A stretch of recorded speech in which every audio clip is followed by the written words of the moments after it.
Y justamente nefrología, este viene a ser el tema más complejo de todos los temas que tienen que ver con riñón. Y yo encantado de poder compartir un método didáctico, de poder comprenderlo. Eh, y bueno, cualquier duda la pueden dejar en YouTube, yo las voy leyendo. Y gracias por la invitación nuevamente, ¿no? Bueno, algo más que agregar a mi persona es que actualmente elaboro en una academia llamada ENDISARS, que es una academia de preparación para exámenes nacionales e internacionales. Bueno, bueno, agradecería que me sigan en redes @medicina con Alexis, donde estamos haciendo muchas invitaciones nos llegan y estamos compartiendo varias charlas. Bueno, vamos a iniciar entonces con este tema. ¿Ok? Vamos a no hacer la charla extensa, que sea actualizada, didáctica, que puedan llevarse mensajes para cuando tengan estos pacientes los puedan manejar. ¿Ok? Listo, iniciamos. Entonces, lo primero que tú tienes que saber en glomerulopatías, ¿ya? Es que son enfermedades que van a afectar a estos componentes inicial de la nefrona. La nefrona, el glomérulo es una de las partes más importantes y tiene componentes. De acuerdo a lo que se daña en el glomérulo, aparece el tipo de glomerulopatías. Porque tú vas a tener pacientes que te van a llegar al consultorio con una anasarca definido como un edema, tanto en miembros inferiores, superiores, cara y alguna cavidad. Vas a tener pacientes que te van a llegar, doctor, mi orina está roja, y te van a llegar con hematuria. Y vas a tener pacientes que te van a llegar con la creatinina elevada, la urea elevada y que han avanzado a una enfermedad renal crónica definitiva y van a tener que ir a diálisis. ¿Ok? Entonces, estos son los tres grupos de pacientes que te llegan con un gran edema y proteinuria, con una gran hematuria e hipertensión, crisis hipertensivas y con el riñón dañado, fibrosado y el paciente tiene que ir a diálisis. ¿Ok? Entonces, todo esto puede ser dado por múltiples enfermedades, pero todas tienen su patogenia, su fisiopatología en el glomérulo, ¿ok? Y lo que quiero que recuerdes acá son algunos datos. Lo primero, del glomérulo tiene 3 componentes importantísimos, o bueno, hasta 4 componentes importantísimos. Lo que vemos en la parte interior es el mesangio, ¿ya? El mesangio tiene en función tipo macrófago, ¿ok? Y pueden fagocitar y también producir colágeno, ¿ya? Si la enfermedad glomerular ataca a las células mesangiales, el paciente va a debutar con hematuria. Entonces, ¿por qué es importante esto? Nosotros hacemos biopsia a estos pacientes, ¿ya? Y si la enfermedad está dañando al mesangio, las células mesangiales, acá la vemos también, estoy colocándolo en azul, el paciente va a debutar con hematuria, pero va a ser un tipo de hematuria llamada hematuria glomerular. ¿Por qué, Alexis, me comentas esto? Hay 2 tipos de hematuria. La hematuria de causa urológica, por ejemplo, tengo un cálculo renal, me da hematuria. Tengo una infección urinaria, me da hematuria. Tengo un cáncer vesicular, un cáncer renal, me da hematuria. Ya, esa es la hematuria urológica de las vías urinarias. Estos pacientes no hacen ese tipo de hematuria, hacen hematuria que viene del glomérulo. ¿Y cómo es la hematuria del glomérulo? Vamos a conversar. Pero la hematuria del glomérulo, los eritrocitos salen todos destruidos, salen eritrocitos dismórficos. Entonces, cuando tú tengas un examen de orina y veas que los eritrocitos están todos destruidos, dismórficos, lisados, destruidos, piensa que el problema del paciente viene del glomérulo. Ya, entonces una glomerulopatía, el tema que estamos viendo, y específicamente puede venir de un daño a nivel del mesangio. En cambio, si los eritrocitos están normales, tú piensas que puede ser de la vía urinaria, desde la uretra, próstata, hasta los cálices renales, ¿ok? También, si es un problema del glomérulo, como salen los eritrocitos todos dañados por pasar por este glomérulo inflamado, y salen los eritrocitos a través de la nefrona, y van a tomar este aspecto de la nefrona, ¿no? Aquí está el glomérulo y toman este aspecto los hematíes. Y este aspecto los hace salir en forma de cilindros. Por eso, cuando el problema es renal del riñón, los eritrocitos salen en forma de cilindros eritrocitarios. Eritrocitarios. ¿Ok? En cambio, cuando es un problema urológico, como sale de la uretra, sale de la vejiga, no salen en forma de cilindros eritrocitarios. Y también cuando es un problema del riñón, del tema que estamos conversando, los eritrocitos tienen una prolongación. Y esta prolongación, que acá lo he dibujado someramente, los hace llamar acantocitos. Y si yo veo más de un 80% de acantocitos, yo pienso que también el problema es glomerular, con más de 80% de acantocitos. Entonces, eso es lo primero que yo quiero que entiendas, que el paciente, de acuerdo a lo que se dañe en el glomérulo, te va a hacer una expresión clínica cómo va a llegar tu paciente. Entonces, nosotros normalmente nos llega el paciente con hematuria, pensamos rápidamente, ¿esto es de la vía urinaria o es del riñón? Si es de la vía urinaria, es más fácil tratar porque generalmente es una ITU, un cálculo, una prostatitis. Algunas cosas sí son graves de la vía urinaria, como el cáncer renal, el cáncer prostático, el cáncer de vejiga. Pero lo que me preocupa a mí más, que lo puede matar al paciente, lo puede llevar a la muerte en los próximos días, es que sea un problema glomerular. Y ahí, como sospecho, pido mi sedimento urinario. Y si veo cilindros, los eritrocitos en cilindro, porque han tomado la forma de la nefrona, eso es glomerular, viene de arriba. Es para el nefrólogo, no para el urólogo. Veo eritrocitos con prolongaciones acantocitos, más de 80%, eso es glomerular. Veo mis eritrocitos todos dismórficos, lisados, eso es glomerular. Y yo pienso rápidamente, el daño es mesangial. Y si el daño es mesangial, yo estoy pensando qué enfermedades, esto es importante porque luego te voy a decir qué enfermedades atacan al mesangio, ¿ya? Por ejemplo, la glomerulopatía por IgA, la enfermedad de Berger, ¿ya? Ahora, ya saliéndonos un poco más externo, ya estamos en la parte más interna, ¿no? Llegamos a que acá tenemos a los capilares, ¿no? Abajo vas a encontrar las referencias de la charla. Si en algún momento, bueno, deseas alguna referencia para enviarte, la puedes escribir a @misnacoalexis con todo gusto. Y luego tenemos al endotelio. Si el problema ocurre a nivel endotelial, el paciente nos va a debutar con un síndrome nefrítico. Un síndrome nefrítico e incluso puede llevar a falla renal. ¿Ok? Si el problema ocurre en el endotelio, nos va a llevar a un síndrome nefrítico e incluso a falla renal. Entonces, hay dos síndromes que tú tienes que recordar, los vamos a detallar brevemente más adelante, pero hay dos síndromes y ha habido justo la charla previa a eso, el síndrome nefrótico y el síndrome nefrítico. ¿Ok? Los pacientes pueden presentarse con ambos, he visto pacientes con ambos, pero básicamente el nefrótico es el que tiene proteinuria, más de 3,5 gramos en 24 horas. El nefrítico es el que va a cursar con la hematuria glomerular, ya le hemos descrito, es el que va a cursar el nefrítico con hipertensión, ¿no? Y puede empezar a hacer falla renal. En cambio, el nefrótico hace proteinuria, baja la albúmina, hipoalbuminemia menor a 3 gramos, te hace dislipidemia mixta, y te hace los edemas o anasarca. ¿Ok? Entonces, si el problema empieza a ocurrir a nivel endotelial, es más probable que el paciente te haga nefrítico. Ya, eso no quiero que olvides.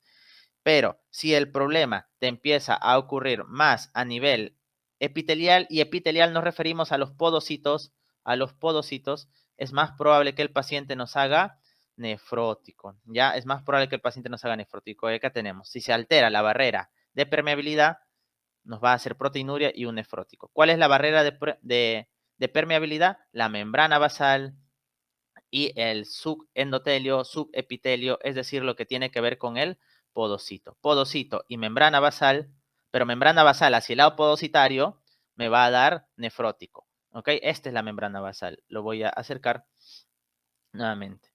Si me afecta mesangio, entonces estamos quedando que nos va a hacer el paciente hematuria aislada. Pero si ya me afecta endotelio y la membrana basal, pero a nivel del endotelio, el paciente me va a hacer síndrome nefrítico, ya que hematuria, hipertensión, falla renal, va disminuyendo la tasa de filtración glomerular.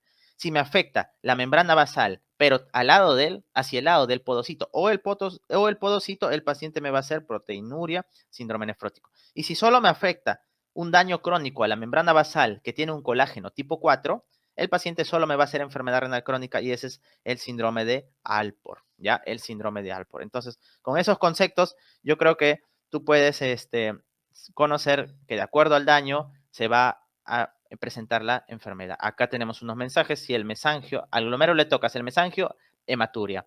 La barrera de permeabilidad, membrana basal, sobre todo al lado podocitario, proteinuria. Y si le tocas las células endoteliales o y la membrana basal al lado capilar, hematuria y síndrome nefrítico. Y si le tocas endotelial o epitelial, va a bajar la filtrado glomerular y el paciente nos va a hacer una falla renal. ¿Ok? Entonces, esos son los primeros conceptos que quiero que en ti queden.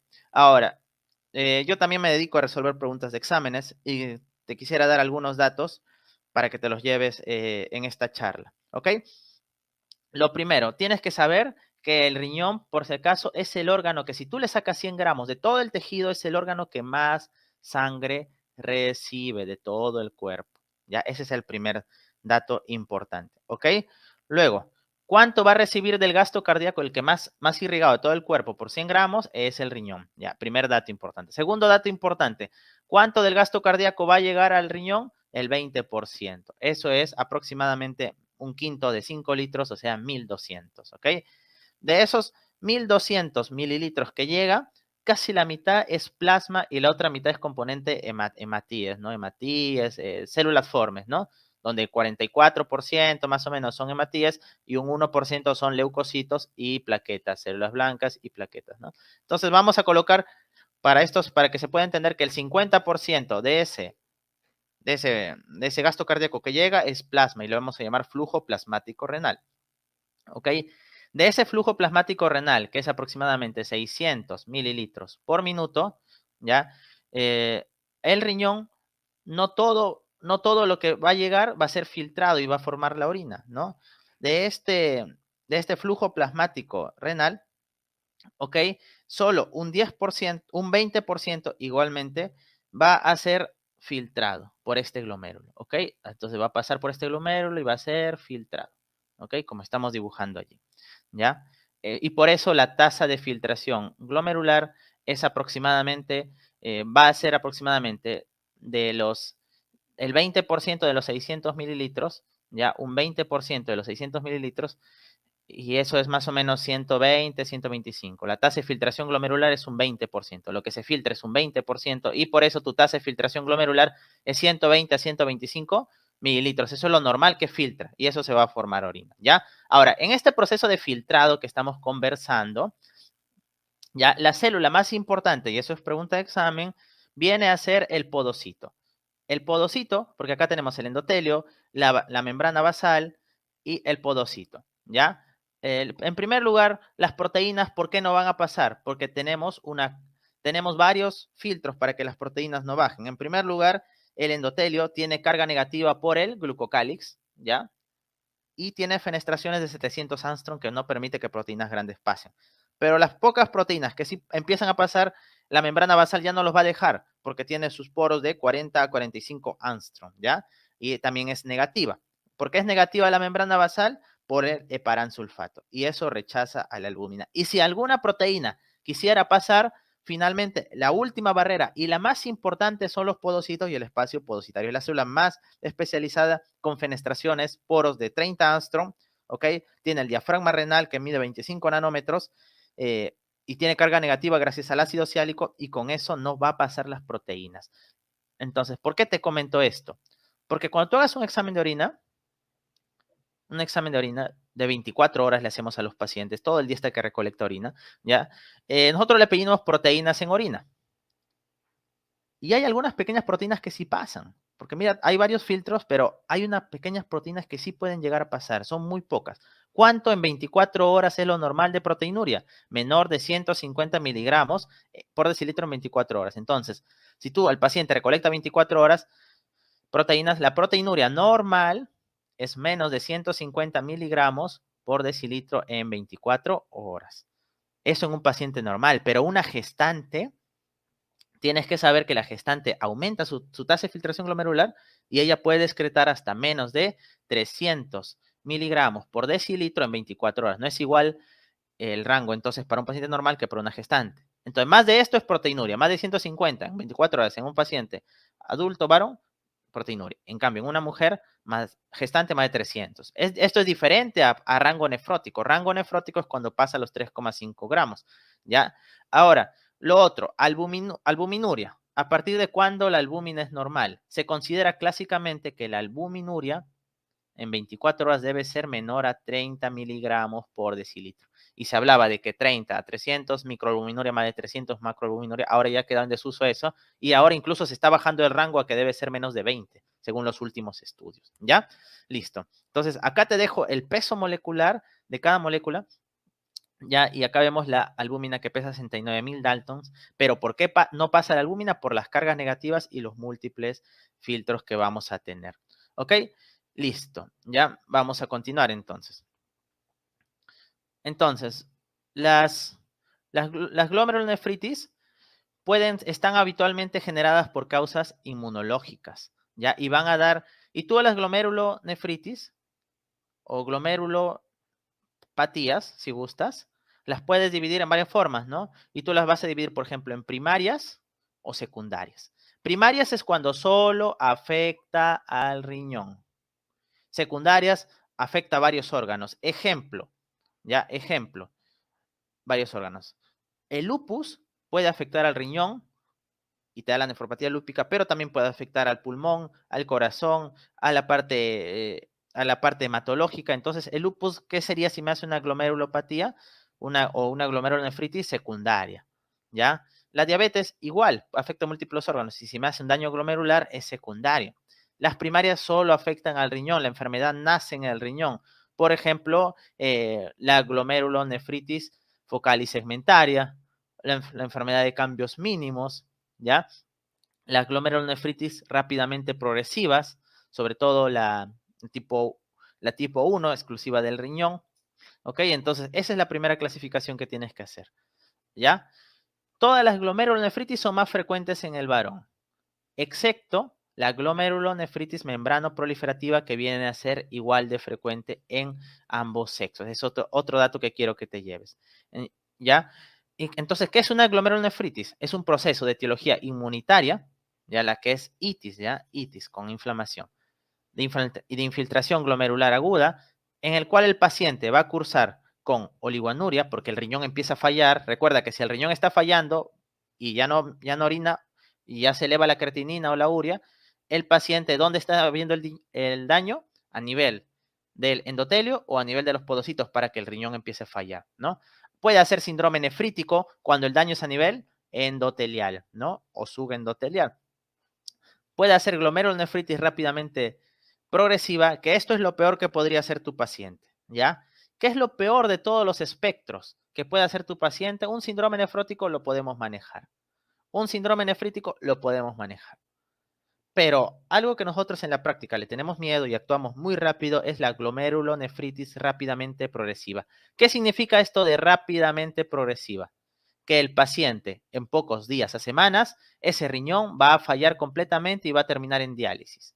Entonces imagínate pacientes de 20 años con toda una vida por delante que empiece a dañarse el riñón y que en 3 semanas, 4 semanas, tú ya lo veas conectado a diálisis de por vida y esa diálisis le va a dar una esperanza de vida de 5 a 10 años máximo, ¿no?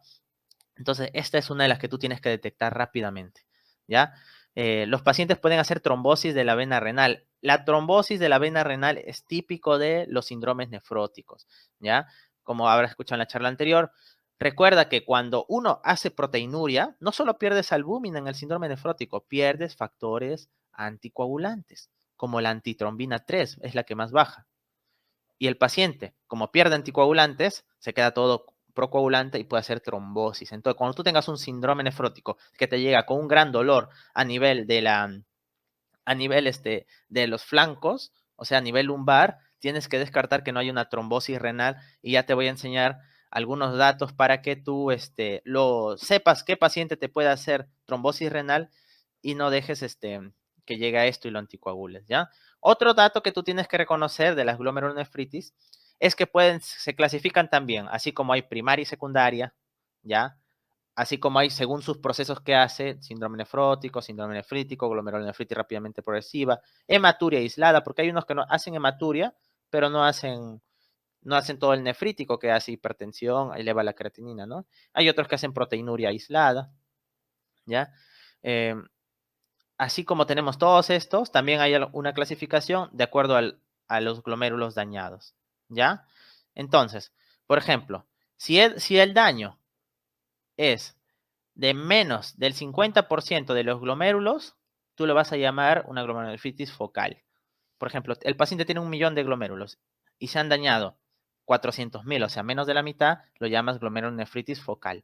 Y si el paciente de un glomérulo, examinas cada glomérulo y se daña menos del 50%, menos de la mitad de ese glomérulo, entonces este es uno, mira, el que se dañó, lo vemos acá, mira, acá había cuántos glomérulos, 7, solo se dañó uno, entonces menos de la mitad sería glomerulonefritis focal. Y luego examinas el dañado, pero lo divides en mitad, y está menos de la mitad dañado, se llamaría glomerulonefritis segmentaria, ¿ya? Y esas son las clasificaciones que no quisiera que olvides para este tema, ¿ok? Listo, entonces vamos a continuar. Ya, acá hay algunos datos que me gustaría que aprendas. Ya, en primer lugar, si te preguntan cuál es el daño glomerular más frecuente a nivel mundial, entonces la glomerulopatía más frecuente a nivel mundial es por IgA. Esta viene a ser la glomerulopatía más frecuente a nivel mundial. ¿Ya? La glomerulopatía por IgA. Ok, esa glomerulopatía por IgA tiene su nombre y se llama enfermedad de Berger, ¿ya? Entonces la nefropatía por IgA, llamada enfermedad de Berger, viene a ser la más frecuente a nivel mundial. Y mira, esta inmunoglobulina A, ¿dónde se va a depositar? En el mesanquio. Entonces, tú ya sabes, si se deposita en el mesangio, ¿cómo será la clínica de este paciente? Ah, si se deposita en el mesangio, he visto que va a ser hematuria, pero no me va a ser síndrome nefrítico porque no está afectando al endotelio, ¿verdad? Entonces, esta es una causa de hematuria aislada, ¿ya? Esto es una causa de hematuria aislada. Y es importante que tú lo veas, esta enfermedad, porque nosotros en la práctica sí la hemos visto varias veces, ¿ya? Tú vas a tener pacientes con faringitis postestreptocócica, ¿no? Postestreptocócica.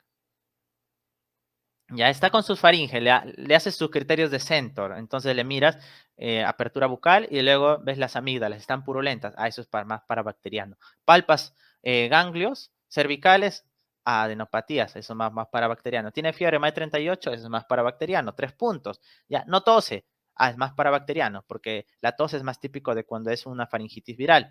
Luego está entre los 3 a 14 años, eso es la edad parabacteriana. Entonces, todo tiene parabacteriano, tú dices una faringitis estreptocócica, ¿ya?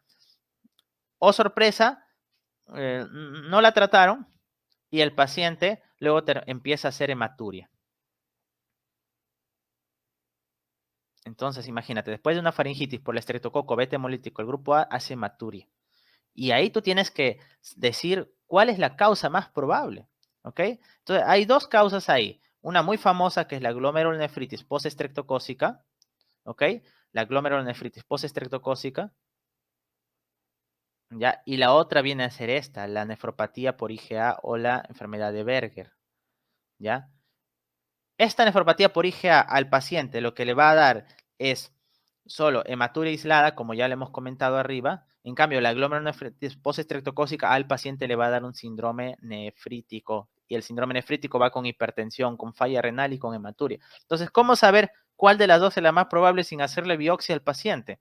¿Ya? Lo que tú tienes que darte cuenta, y para los casos clínicos que te vengan, es que si la hematuria coincide con la faringitis, o sea, no, ha pasado menos de una semana, coincide con faringitis, es nefropatía por IgA. En cambio, para que se exprese la glomerulonefritis postestreptocócica, tienen que haber pasado más de 3 semanas típicamente, ¿ya? Más de 2 a 3 semanas. Si ha pasado más de 2 a 3 semanas que ocurrió el cuadro faringítico y aparece la hematuria, entonces una glomerulonefritis postestreptocócica y este paciente va a ir peor, ¿ok? Va a ir peor. Nosotros también hacemos otras pruebas, ¿ya? Porque a veces no tenemos el historial detallado. Vemos el complemento, ¿ya? Tú sabes que en el sistema inmunológico, así como están en el sistema inmunológico, así como tenemos células que van a defender, que van a ser los leucocitos, y hay varios tipos, se comunican como fueran hormonas que se comunican a nuestro cuerpo, los leucocitos se comunican por citoquinas, y hay moléculas que nos van a defender, ¿no? Y esas moléculas están las inmunoglobulinas y está el complemento, ¿no? Y las proteínas de fase aguda, etcétera. De este complemento, siempre que hay algo que destruir o algo inflamado, el complemento va y se une. Entonces, ¿dónde va a haber inflamación? En la glomerulonefritis postestreptocócica. Y el complemento se va a unir. Y cuando tú le doses al paciente complemento, va a estar bajo. Entonces, el paciente con glomerulonefritis postestreptocócica baja el complemento, pero baja el C3, no el C4. En cambio, la nefropatía por IgA, la enfermedad de Berger, también llamada, el complemento está normal. Ya está normal. Es otra forma de diferenciarlo. ¿Listo? Entonces, eso es lo que yo quería comentarte para la más frecuente de todas y que lo vas a ver en los niños muchas veces, ¿ya? Luego, en frecuencia, y estas están las primarias, ¿ya? Porque acá estamos viendo las secundarias.